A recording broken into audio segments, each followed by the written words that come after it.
Welcome to another solo session live stream. I'm your host with the pirate name in the real estate game, Zach Kinney.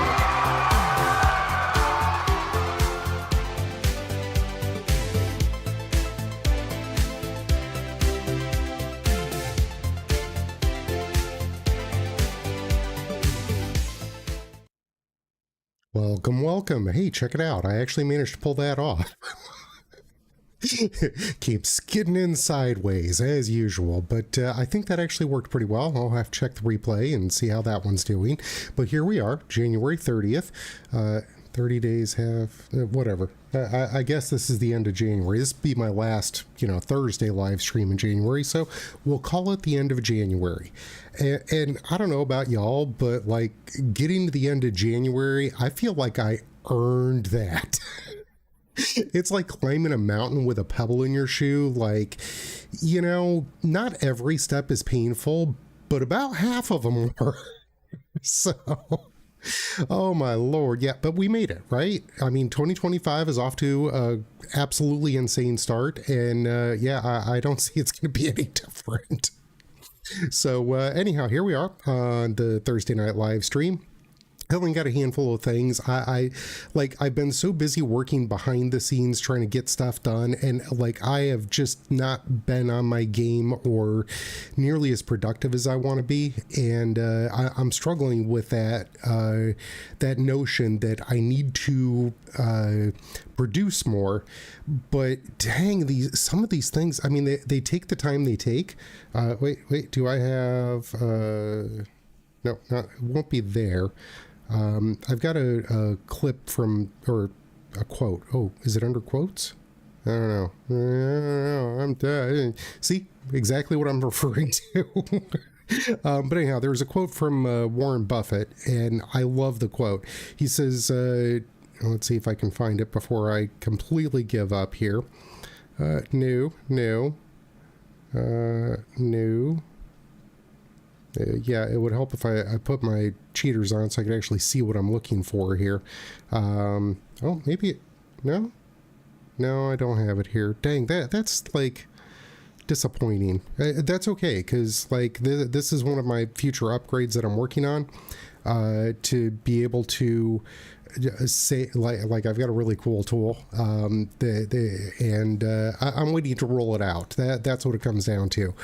It's going to take all the searching for stuff and just eliminate it. It'll just play stuff. So anyhow, the quote from Warren Buffett is, some things take the time that they take. You can't make a baby in 9 months can't make a baby in 1 month by getting 9 women pregnant. And I try to remember that when I have those days where I'm feeling super frustrated that I'm not moving fast enough, because I never feel like I'm moving fast enough.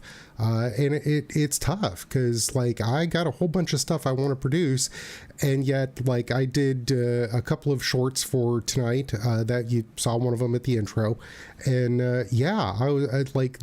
they were just enormous. They took so long to put those together. Not just because, and here's one of my New Year's resolutions, I need to get more organized. So I had to go find where was the original source footage for that. There went half an hour trying to find that. And then, okay, well, I need to put it in this format, and I need to add these things and change this and throw that in there. Okay, cool.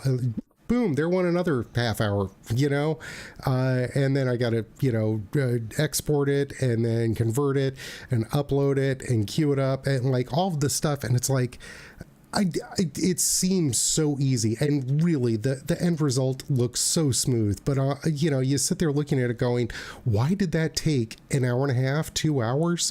Same thing with some of the other stuff that I'm working on. I will drop my video tomorrow finally about the listing that I've got, but I've been working on that off and on for seemingly ever, and it's driving me nuts. And I'm like, no, I'm 100% committed to putting that out tomorrow. I'll do an open house on that property this weekend, and I'll pop that up here in just a minute too.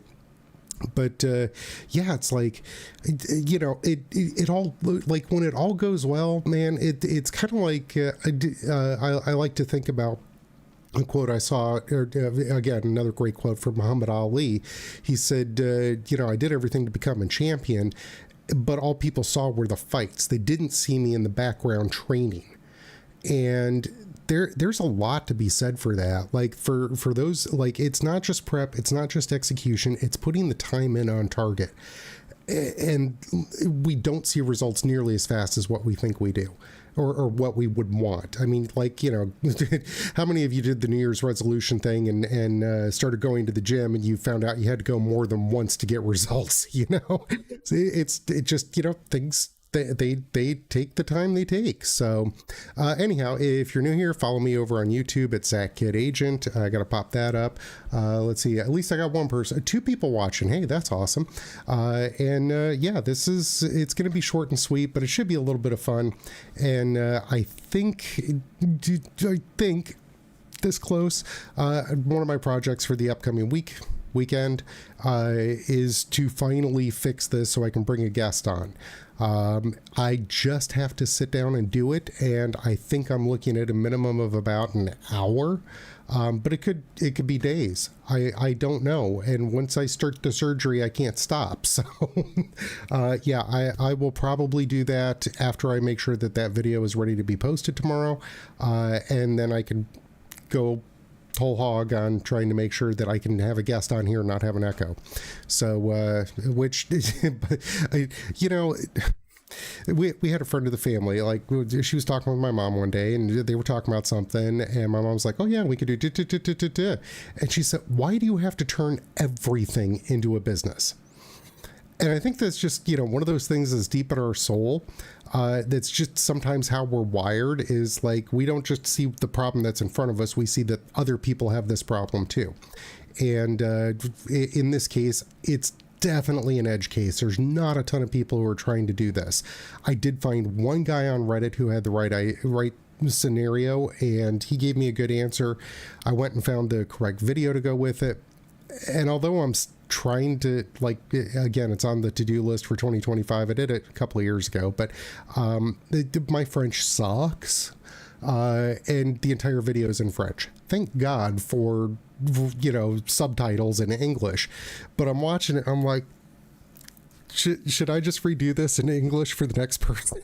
And then I can take that component and build it into a longer, hey, this is how you do this thing. And so, yeah, I'm taking something, well, I mean, like, the actual fix isn't super simple, but once I have it fixed, I really do want to, like, make a video about how I fixed it. So the next person can go, dude, I'm having that same problem. This dude actually fixed it for me. So it keeps life interesting. That's all I can tell you. Some days it's easy, some days it's not. Most of the time it's not. So anyhow, I'm gonna pop this over to here, and yeah, there you go. If you got questions or comments, you can drop it in the chat wherever you're watching from. Currently live streaming on my Facebook page, my Facebook profile, who I just had to drop the band hammer on somebody because dude's just being a douche nozzle. And I'm like, you know, my point was valid and he's just being a troll. And I'm like, you know, just on the off chance he goes poking at my page, he doesn't need to be in here in my chat room. That's all there is to it. So I'll unban him later, but you know, just I don't need somebody in here being like, you know what you're talking about. Really, dude, really. I'm not a dumb dude. And it's not that I don't have the thick skin. I don't really care. This dude means nothing to me, except for the fact, like I get it. To me, it is so funny that, like, my Gen X side is like, come out from behind the keyboard. We'll see if you keep talking crap. No, he's behind the keyboard. He wouldn't do that shit in person. So anyhow, yeah, Bandhammer popped up on Facebook there. But yes, live streaming on YouTube, Facebook page, Facebook profile, LinkedIn, and on TikTok. Yeah. I don't, it's so weird to see the different metrics across the platforms. Like, it's crazy. And TikTok it just keeps going. I love it. So anyhow, that's enough of that. Let's see. Let me go over and let's talk. You know, no, I need to do this first. Military Monday, I did a promo for my friend Megan, and yeah, I edited up a good one for today, so let's take a look. if it'll play. Do I hit the button? While I mentioned this on Military Monday, I want to give a proper shout out to my friend Megan and her business, Megotaku. She prints various marine life and the fine art of traditional Japanese methods known as gyutaku, taking the fish, applying traditional Japanese ink, and pressing traditional rice paper onto it, producing unique prints in a very limited production run.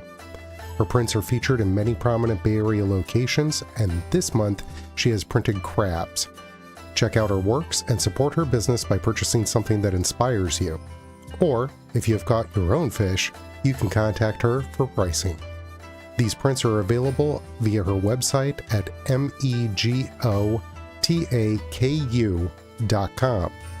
Thank you, Megan, for allowing me to promote your business.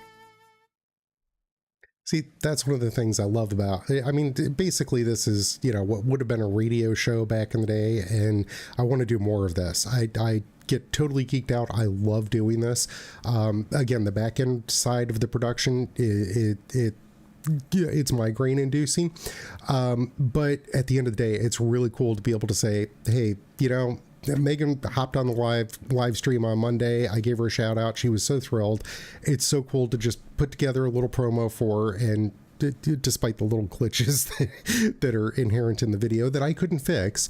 But yeah, I mean, it's so cool to put a little promo out there for her, and now I've got a promo built and I can just hit a button anytime I want to, and Megan's got a promo out there. So when I do start doing more interview style stuff, I will build in promos for my different vendors. I've already got 2. Again, they're on my to be built list. But yeah, future guests, please let me get your info. Let me build you a promo so we can do something cool. Because I do want to be able to give a shout out to my different vendors. And in this case, I'm going to give a shout out. We're going to pop back over here for a second, and let's go into the browser there.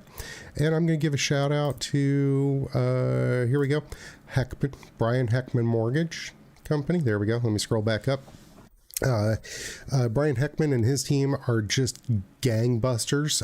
They're amazing lenders, and Brian is just, I mean, he is always on his game, and we talk very fluently about marketing stuff, and Brian's just, I mean, he's brilliant. He's a great business guy and a great marketing guy, and like you can tell he cares how his clients are being treated. And that's huge. I mean, in so many cases, big banks, like, they consider you a number, and Brian is like, no, you're one of my customers, and I want to be like your mortgage guy for life. And I love that about Brian. So, but he's a great guy, and he sent out this email this week, and I was like, okay, this needs to go on the podcast show.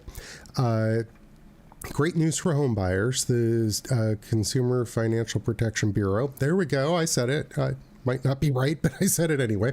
They finalized a rule this month that will remove about $49 billion in medical bills from credit reports of about 15 million Americans. That's huge. This will prohibit lenders from using medical info in lending decisions. So just because you got into a car accident and you got $100,000 and $200,000 worth of medical bills, that will not count against you when it comes time for checking your credit to get a home loan. The CFPB expects the rule will lead to the approval of another 22,000 mortgages each year, and average scores rise by 20 points. Big wins for buyers, and there's no two ways about that. I mean, there's a lot of people out there that do have medical debt, and that's a problem. I mean, there's no two ways about it. It's oh, you know what? I need to be over here poking at something too, so I'm going to keep talking while I poke and try and bring it up here. But yeah, I mean, what a win. And if you've been in that position, you think you've been held back from potentially buying a house, yeah, that, like, you might actually have a much better chance now. Let's see, okay, now I got to look for a minute. But yeah, you'll definitely be having a better chance now with, oh, there we go. When was that? Oh, you know what? I can't bring that up. Okay, so I'm going to do that over on a different way. But yeah, you're going to have a much better opportunity to buy a house in the upcoming months, which is really a great thing. And just because you got hurt or something happened and you had a huge medical bill, that shouldn't preclude you from actually continuing your life. So we're going to see this take shape over the next few weeks.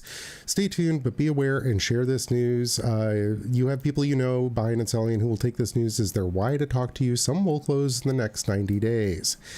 So yeah, if you're in this category of my medical bills prevented me from getting a decent credit rating or other pre-approval things, by all means reach out to me, reach out to Heckman Mortgage, and let's get started on your home buying process. I mean, that's all there is to it. I mean, that's just banging, man. So I'm gonna pop this down for a second and let's go over to, where is it? Market. Why do I not have market on here? Oh, here we go. Housing market. Let's see.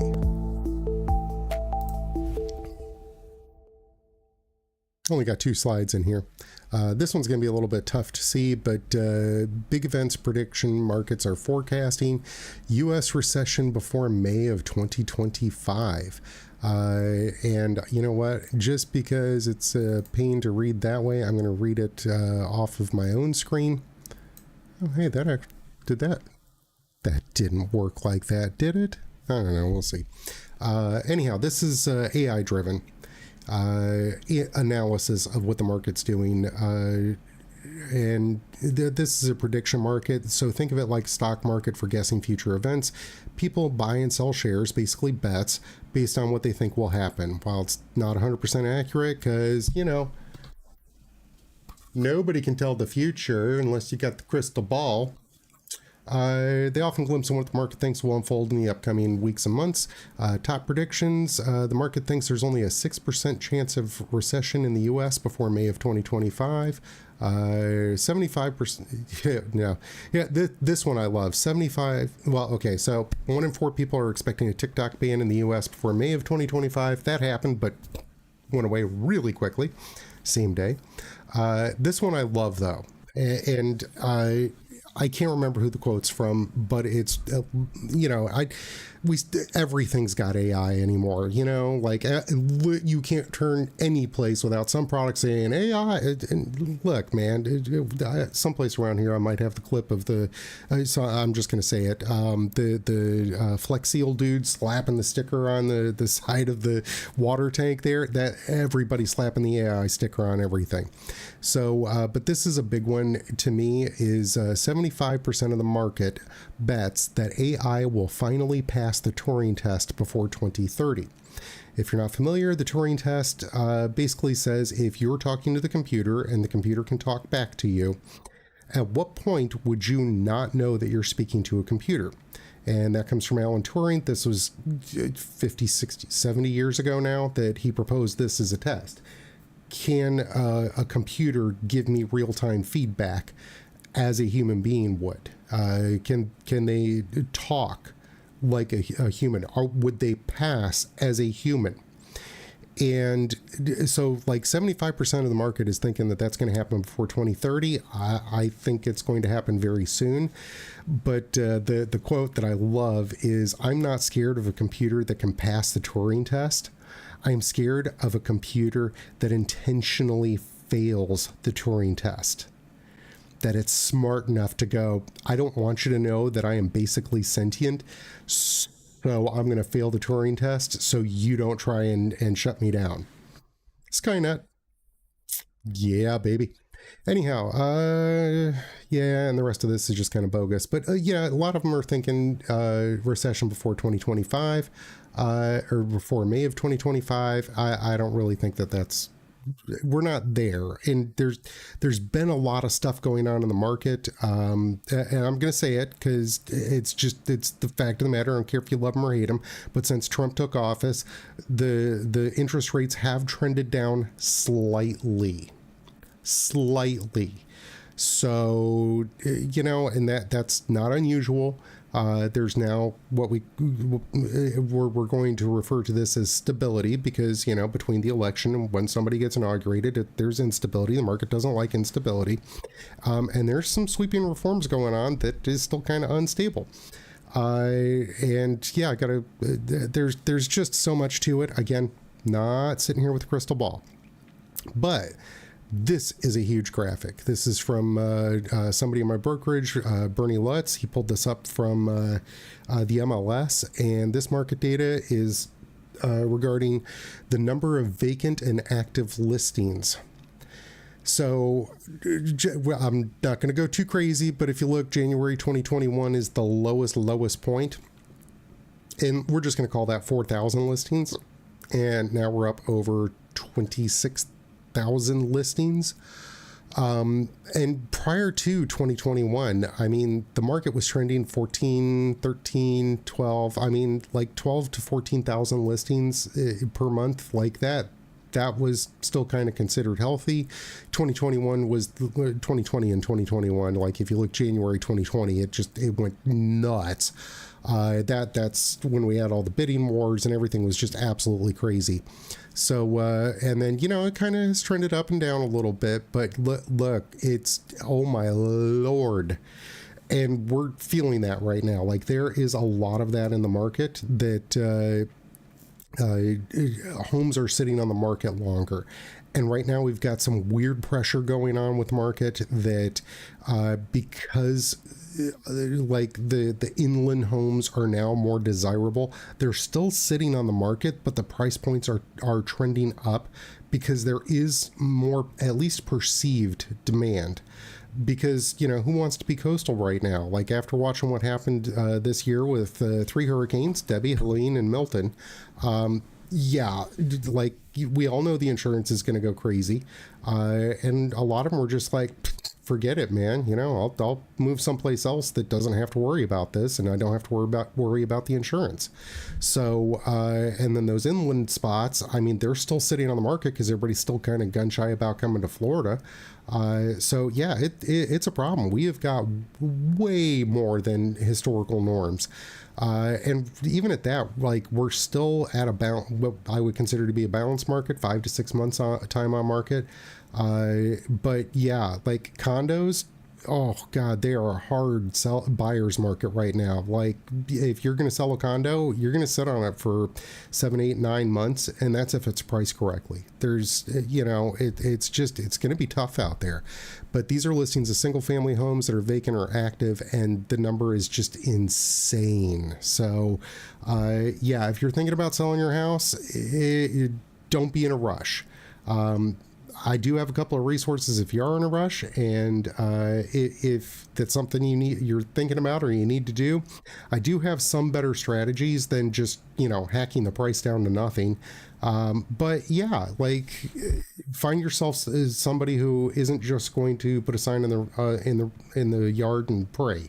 And yeah, I'm going to call them out. A lot of the top producers, that's what they do. They put it in the MLS, post a sign on there and pray. And that you need somebody with marketing savvy, and tech savvy to tell you why things are and are not selling.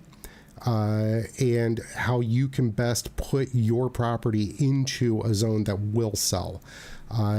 That's not right now. There's no guarantees, and there never was, except for in like 2020, 2021. But yeah, if you're looking to sell your house, you're going to be up on hard times, especially if you need it done quickly. That doesn't mean it can't happen. It just means it's not happening nearly as fast or as frequently. So anyhow, that's enough of that one. On the housing market, let's pop back over to the browser here and let's go to our next story. Yeah, this one's hysterical. Zillow paints rosy picture for what's to come in the housing market. For those of you who are not completely aware, the A in Zillow stands for accuracy. we'll let that one sink in for a second. This was posted back December 6th, so it's a month and a half old.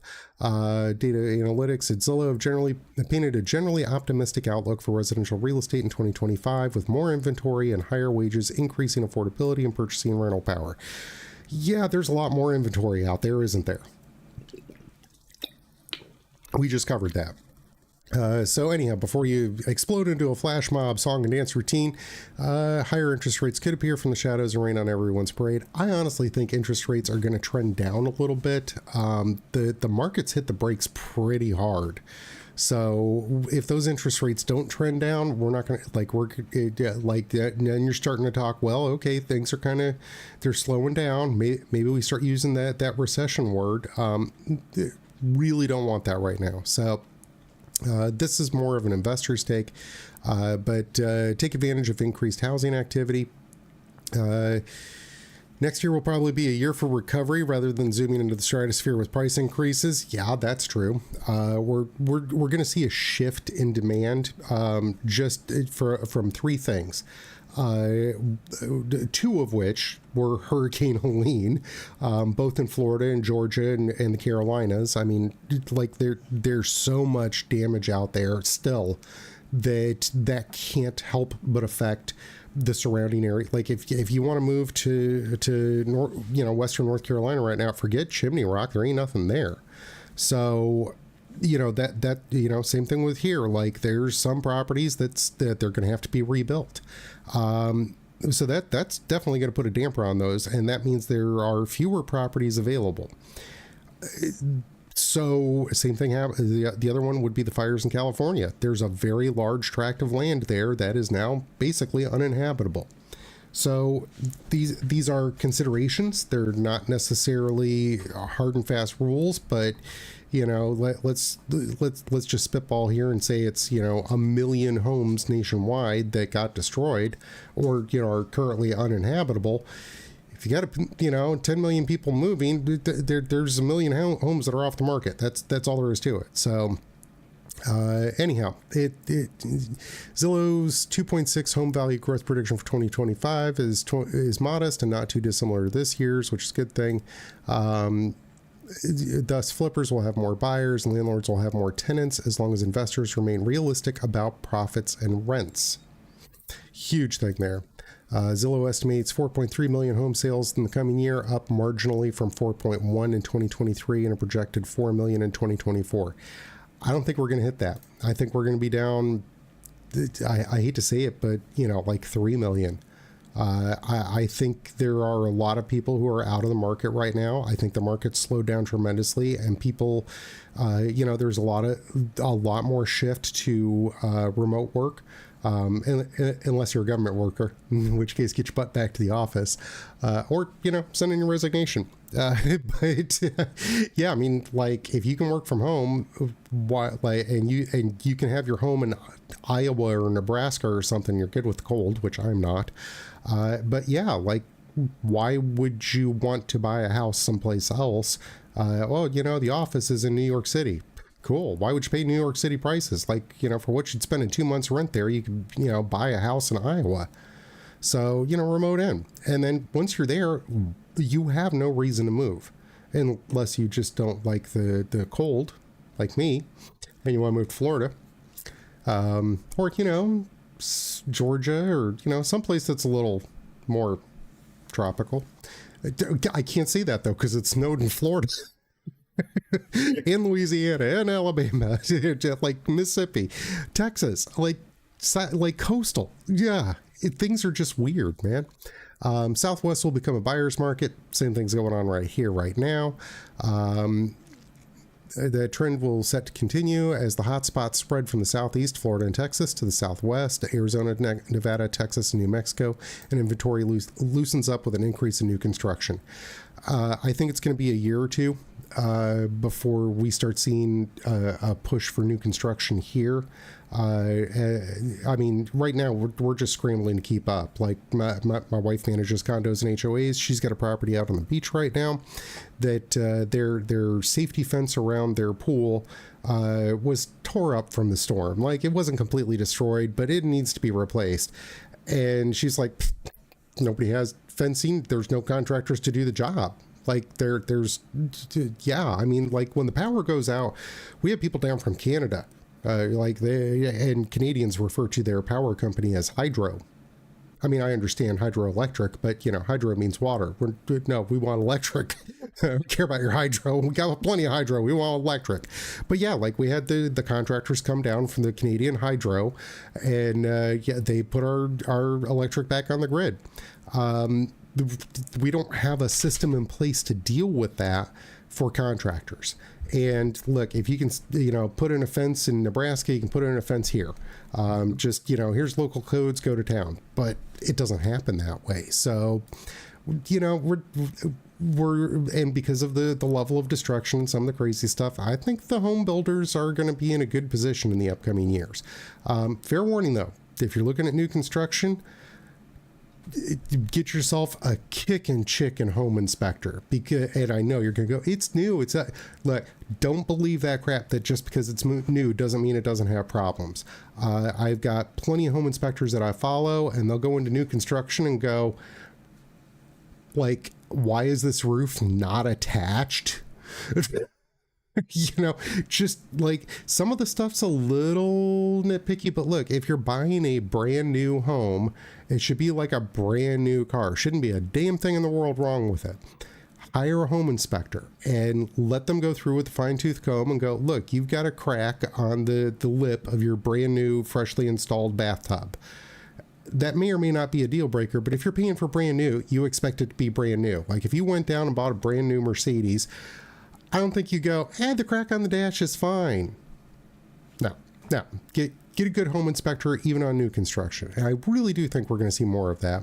The mortgage rate roller coaster, mortgage rates is like predicting political elections. Anything can happen. So far, the Federal Reserve's lowering interest rates has done little to actually lower mortgage rates.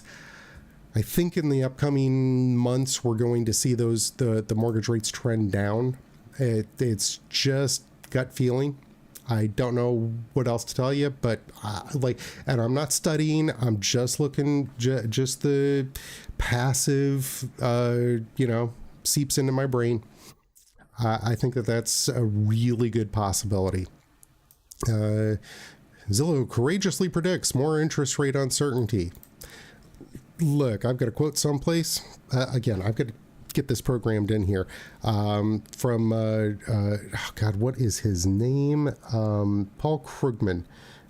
He's Nobel-winning economist, and in 1999 he said, in 20 years we'll look back at the advent of the internet as being no more revolutionary than the rise and decline of the fax machine. Boy, was he wrong. So yeah. Just because somebody is an expert doesn't mean that they're right, and usually they're not.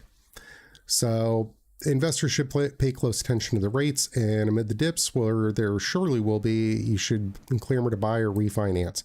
It's very true. Small homes are big business. Yes. Just like right now, 3,000 square feet. Like look, if you're big enough and you need that and you got the money for that, great. But the trend towards smaller homes, and let's call them starter homes, you begin and end someplace. Like my house is not that big. It is not that much to clean. And I kind of like that. We don't need anything more. I've tried to embrace this term for the past few years, but I'm very, very focused on it this year. I'm not a minimalist, but I want to be an essentialist. There's things that I have that are touch points for sentimental reasons. There are tools that I've got that help me do my job better. I could totally do this from, a fancy laptop. It wouldn't do what I want it to do.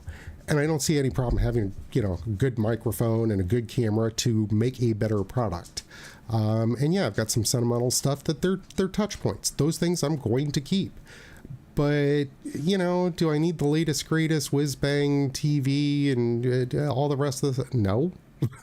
No. So I think a lot of people are kind of headed that direction. Like, what can I get away with not having?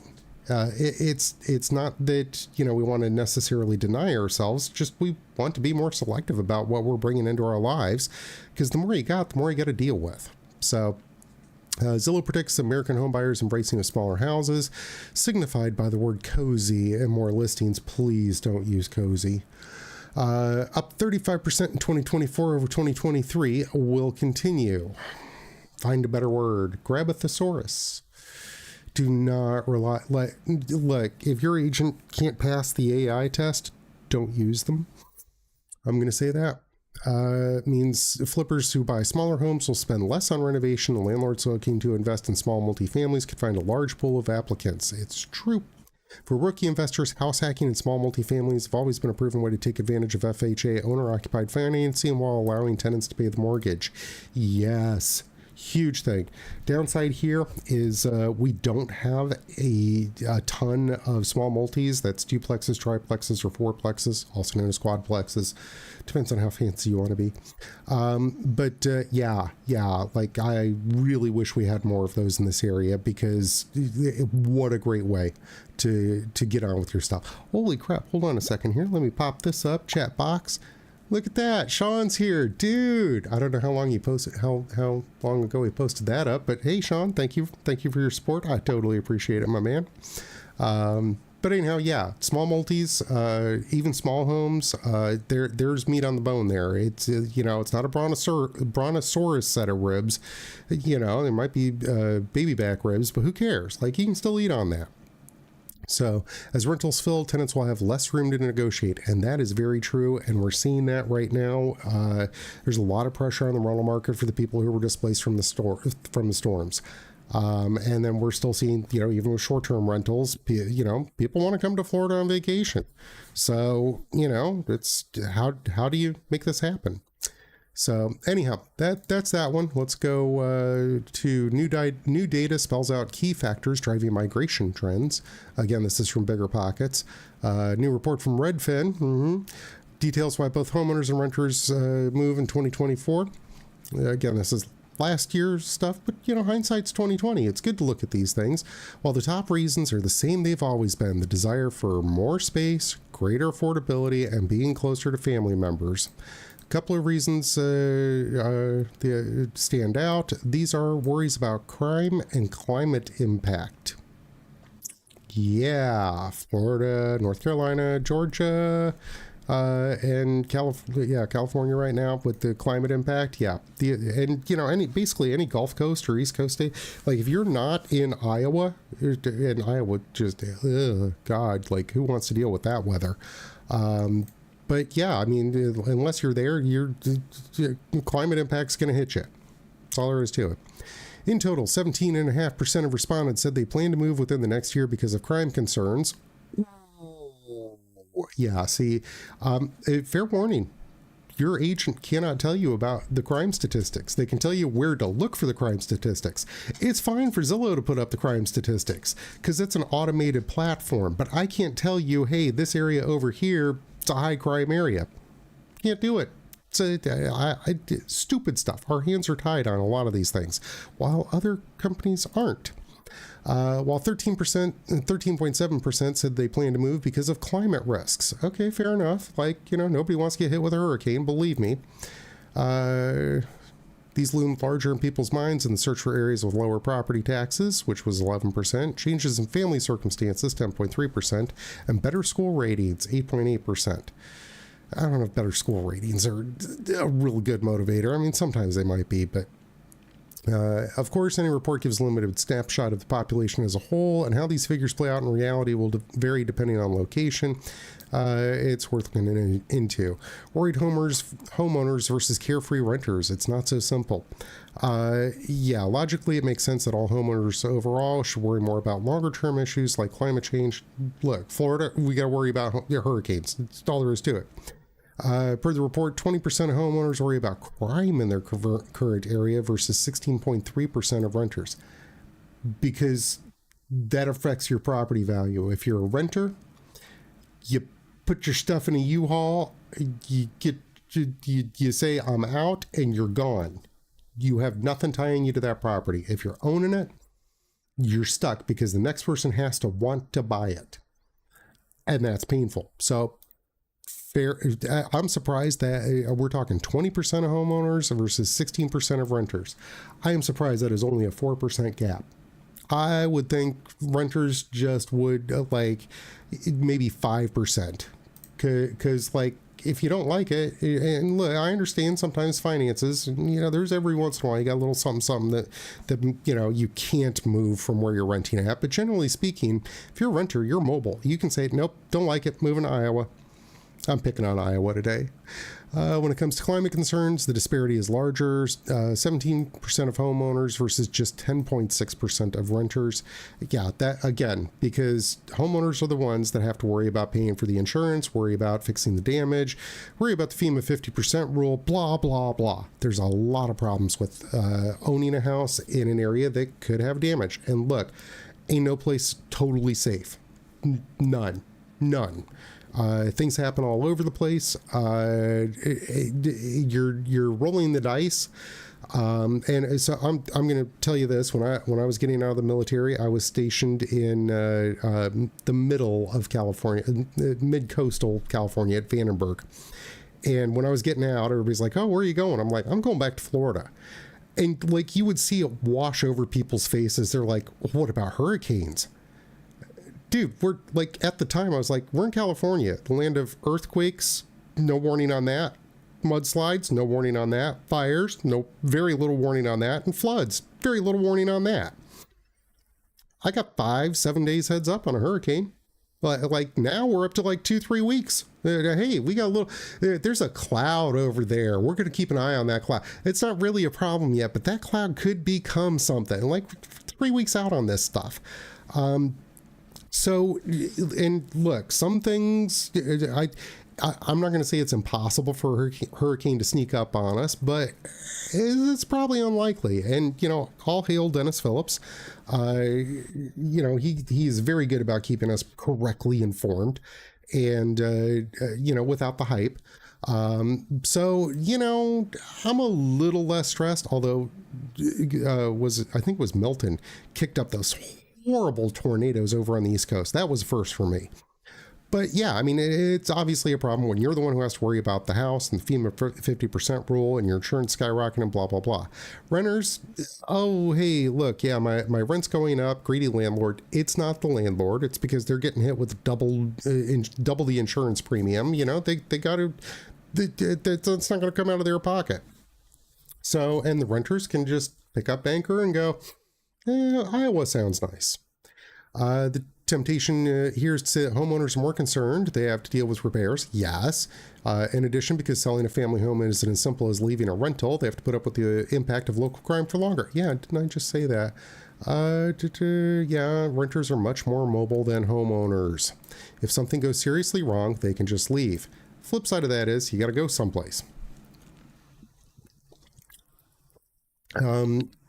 That's only part of the story, doesn't account for the shifting realities of renting. People's perceptions of risk are changing because of their experiences with renting are changing. Crime factor, yeah, blah, blah, blah. Some will move into an area that is higher crime but cheaper. Yeah, Chicago is a great example of an ever popular city with a very hot rental market, but it has its fair shares of crime in certain areas. For an investor, nope, couldn't pay me to invest in Chicago. Jonathan is a real estate investor in the Chicago area, describes the evolution I started investing in better areas and then sought out higher risk, higher reward areas with multifamilies on Chicago's south side. Yeah. So, high risk, high reward, but Chicago. Ugh. Climate risk. Yeah. California, Florida, and any other attractive and beautiful places. Yeah. Well, covered that one pretty good, didn't I? We've seen some signs of local pockets where this is changing. Most obvious example is Florida, where home sales have slowed down largely as a result of extreme weather impact and problems with home insurance. Yeah. Same problems are affecting parts of other states, notably California and Louisiana. Okay, yeah, like we knew that. Until now, though, most discussions have focused on homeowners and their concerns. Yeah. Home insurance premiums go up even in areas that haven't been directly hit by a hurricane because insurance companies are trying to safeguard themselves against future possibilities. So look, I know I'm joking about Iowa, but after watching what Helene did in North Carolina, and West Virginia, like that's unprecedented. Like I've never heard of anything like that. So just because it's someplace inland and look, I've been thinking like where would be high and dry and safe and secure and all that kind of stuff. Like if I had to find my this should withstand everything place, where would I look on a map? And yeah, like especially Western North Carolina was like, okay, like I'm not going to North Carolina, probably North Georgia. Like, that I can be behind that, but I'd be real picky about what I was buying up there to make sure it was basically a bomb shelter. I've ticked down the list of what things could affect it. And these insurance companies are going to go, well, but you're in this kind of an area, so it's good enough. We're going to charge you a higher premium. Oh, yeah, that's going to be a problem because those landlords that the renters are renting from, they're going to pass through that expense unless it's like an apartment complex. And even at that, they're just getting a bulk rate on it. Renters do not have to worry about insurance premiums, but you do. That's passed through. Or what may or may not happen to a house, they will have left in 2 to 5 years' time. And yeah, you're balancing mobility and flexibility and going, now I want to live in Iowa and picking up and running away to not having equity. And that's a huge trade-off. So if you're going to buy smart. This is my recommendation. If you're new, you're moving to an area you're not super familiar with. If you're not 100%, yes, this is exactly where I want to be, and here are the reasons why, and these are the reasons that I don't want to be in that area. Oh no, what happened to my channels? It's reconnecting.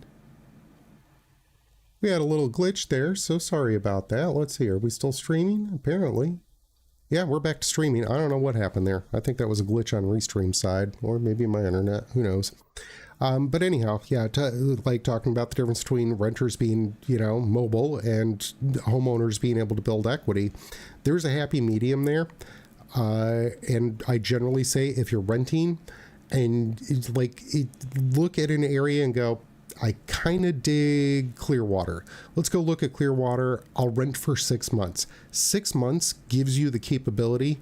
Like, don't unpack your stuff. Like, work clothes, like just the stuff you need to survive. Treat it like it's a glorified hotel room. You're staying there for a week. But that gives you the capability to go out and recon the neighborhood. And you can find the places that you like and you don't like. And you can go, I really dig this area over here. Cool. Go buy someplace over there. That's how you use renting to your advantage, unless you're getting a huge arbitrage. And by that, I mean, if you can rent a $5 million penthouse for $4,000 a month, look, that ain't even covering that mortgage. If it is mortgaged, like you're basically getting away with that for nothing. Yeah, that's worthwhile to rent someplace like that. Otherwise, go recon and buy. That's the only way you wind up building the equity, and that is a huge part of your financial foundation. So, and it's again, we go back to renters do not have to worry about insurance premiums. Yeah, they do. It gets passed through to you. New reality in several U.S. regions is that renters are increasingly directly impacted. Yeah, because it gets passed through. If your home floods or burns down, it doesn't matter whether you own or rent it, you will lose everything. And you're going to be standing at the insurance company going, help me out. Are they going to? Maybe, maybe not. I ran a video about this, and I need to be able to have it on the quick draw here, where the insurance adjuster came out and went through the guy's property, and then a couple weeks later, the report came back, and the homeowner looked at it and was like, he was calling that adjuster every name in the book because the damage versus what was being offered was way off. And come to find out, the insurance company, not the adjuster, the insurance company was doing a desk adjustment. Oh, hey, we know the adjuster said that there's $328,000 in damage. We're just going to write a line through that and offer the homeowner $15,000. Well, of course, the homeowner was ticked, and rightfully so. And I do see that if there's one crisis that's looming, you can look back on this later on and go, yeah, he said that. If there's one crisis that's looming that will be a house of cards that falls in on itself sooner rather than later, it's going to be the insurance industry. Just the slightest bit of awareness of how it is being run, it's ripe. Yeah. I don't see all of the factors. I just know that it can't help but get kicked severely in the huevos. Anyhow, Robert Washington is owner of Savvy Buyers Realty, which operates in the Tampa, St. Petersburg area. He's competition or cooperator. I don't know. His most recent experience is that he is starting to see tenants pay more attention to flood zones, something that previously wasn't on renters' mind. Why not? Because for Hurricane Helene, it was a pretty rare occurrence for homes in most flood zones to actually flood, and it's very true. My neighborhood is technically high and dry.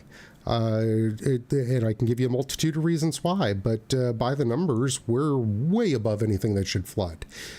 But Helene dumped so much rain that it flooded the lake that's a few blocks over, and like a couple of the houses that are up next to that lake got flooded. It was not salt water, it was fresh water. And matter of fact, I see a gator over there on the regular. We call him Elvis. That's a reference to Miami Vice, in case you don't know that. But yeah, it's a thing. So, I think people going forward are going to be, it's hard not to be much more with the past year's events. You have to be more aware of, I'm bringing all my stuff, I'm bringing my dog, I need to worry about flood, fire, lightning. Like, how do I mitigate these risks even as a renter? And I think that going forward, that's going to put a lot of pressure on the insurance industry, and they're going to start charging higher premiums, but they're not going to be able to do that forever. So let's flip over here to America's top tech hubs and the real estate growth that's driving. Price appreciation is strongly correlated with household income or office employment, depending on the market. Yeah, when you got more people making more money, house prices go up. See also Silicon Valley. Yeah. So that's totally a thing. A city experiencing strong tech job growth is also likely to experience strong price appreciation due to the increase in household income. Yeah. Sacramento, California, Ogden, Utah, Dallas, Texas. I was stationed in Sacramento. So I know that area pretty good. Dallas, Texas, Raleigh, North Carolina, and Charleston, South Carolina have seen relatively high technology as well as other science and engineering employment over a 1 and 5 year period. I had this on the stats, I think it was a year and a half ago, that we still have a bunch of that here too. It's just quieter. And, when you look at the Tampa Bay region, you don't necessarily think tech sector. So it's a sleeper area. Speaking of which, one of the big companies here is apparently closing up shop, and that's Home Shopping Network, which is, it was kind of predictable. On the one hand, like, they've been a staple industry for 40 years and, a major hub here. But, nope, more and more people have cut the cord. We cut the cord years ago. I don't have home shopping on it. And I got Amazon. I got an app on my phone that does this stuff. If I want to watch somebody pitch stuff, there, like, you can go on TikTok or Instagram or whatever, see people hawking stuff all day long. So, that became a lot more, for lack of a better term, democratized, that smaller and smaller vendors could do home shopping style scenarios.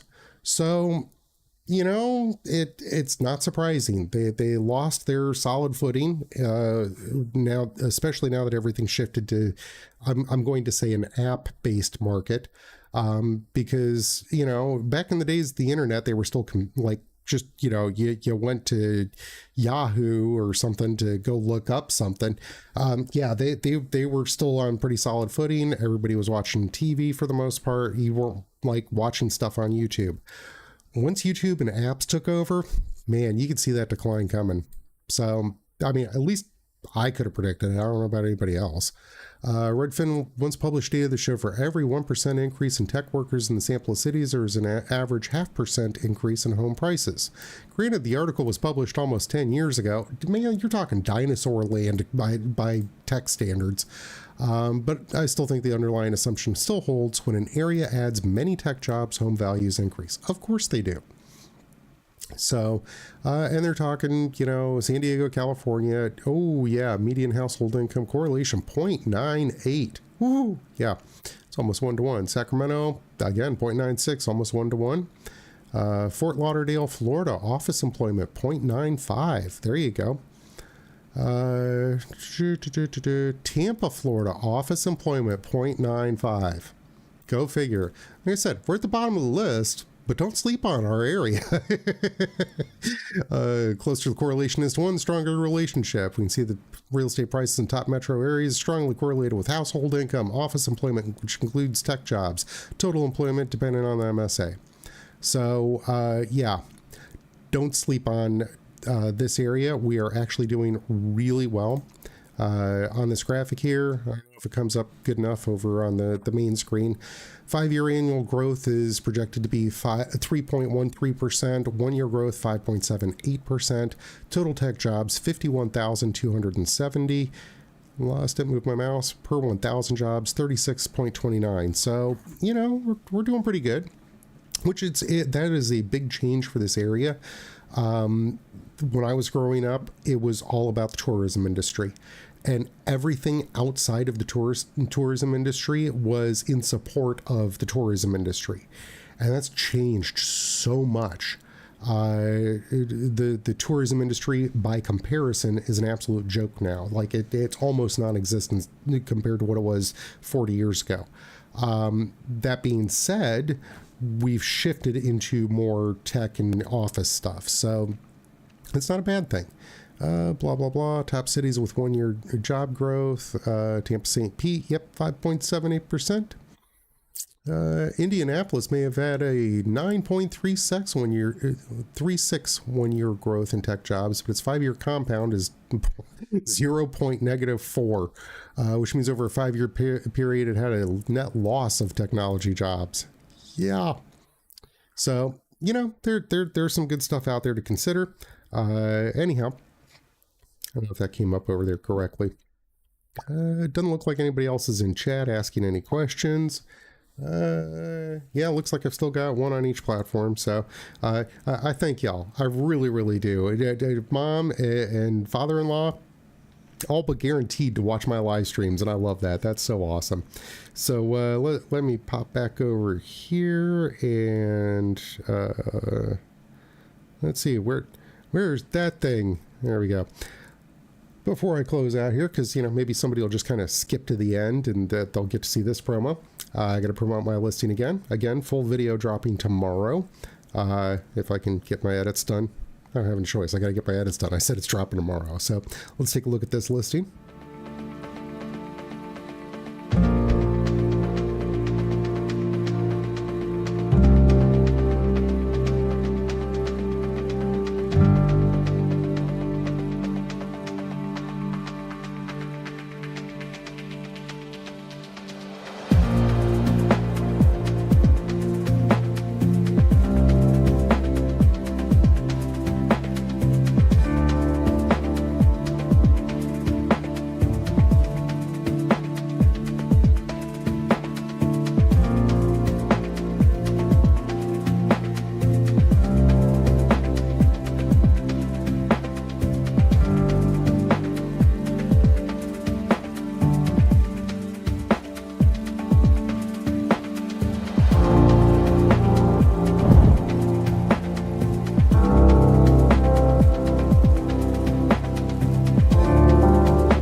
hopefully all enjoyed that. And I've also got the question always comes up, like it's good bones property. Like it's got some great features, but man, has it got some ugly dings too. And big question is, how are you going to handle that? Here's Jason Powers with the answer to Jason Powers, Titan Home Lending. I'm based here in Tampa, Florida. Want to give you a little information about an opportunity that's out there for you that many buyers and sellers don't realize is an option for you. It's called the Renovation Loan Program. There's an FHA called 203K, FHA 203K. There's a VA version, and there's also a conventional version called Fannie Mae Home Style Renovation Loans. And what a renovation loan allows you to do as a buyer, it allows you to finance renovation costs on a property that you want to purchase on the front end, where you can have all the renovation work done on the home, how you like it, by your contractor, and all the work will happen after you close on the home. And the deal is written up in the contract as a renovation loan. Renovation loans, beauty of renovation loans are multiple facets, and I'm going to give you a couple here. One, you can utilize a renovation loan for as little as 3.5% down payment, for as little as 5% down payment. So many people think that you have to have 20% down to do a renovation loan. You do not. 3.5% to 5% is the minimum down payment. You can put more down if you choose, but you don't have to put a exorbitant amount of money down, just like any other home purchase. VA renovation allows you to get into a home for 0%. Same rules and regulations for a VA home. Another great facet of a renovation loan. The buyer, the person doing the renovations and the repairs, get to choose the general contractor. I don't tell you who to use. The bank doesn't tell you who to use.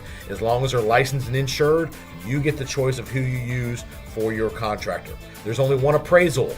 The appraisal, the schedule of repairs will be submitted to the appraiser, and the appraiser will make his or her assessment on your home based on their after improved value of what they deem the after improved value of the home is. So all work is done after closing, so all the work does not have to be done prior to closing. You're going to close on the house as is, and all the repairs will be done post-closing. Your contractor will be paid in draws, so your contractor will not get paid all up front, or they will not get paid all at the end. They'll get paid throughout the process as well, which is there to protect you as the buyer and the seller.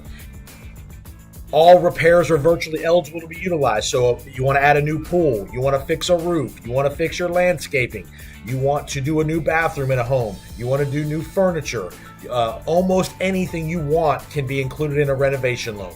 If you live on the water and you want to build a deck, you want to build a new seawall, things like that, all those type of repairs can be utilized in a renovation loan program. And if you are a buyer with a lot of cash, why spend all of your cash on making the repairs? You can utilize this renovation loan again. No need to spend all of your cash and burn up all your cash when you can finance the cost. If a year down the road you want to pay off a big chunk of your loan, you're still able to do that. There are no prepayment penalties.